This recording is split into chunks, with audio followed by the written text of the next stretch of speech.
មួយរយៈហ្នឹងគឺអ្នកគ្រូជួបអ្នកជំងឺជាច្រើនដែលគាត់មានផ្ទុកពពួកមេរោគសេមាន់ដែលគាត់ដឹងខ្លួនហើយពេលដែលគាត់មានផ្ទៃពោះកន្លង4ខែឬក៏7ខែគាត់ចាប់ផ្ដើមឃើញមានការដោះដុំសាច់សេមាន់ហ្នឹងឡើងមកបន្ទាប់មកគឺកន្លងរយៈពេល1ខែទៅវិញគឺគាត់ឃើញមានការ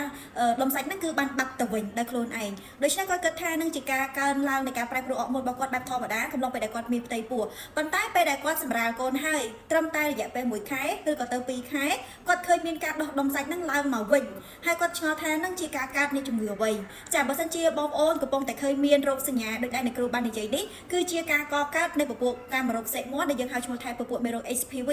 អញ្ចឹងសម្រាប់ស្ត្រីដែលគាត់ចានៅសរសៃខ្ចី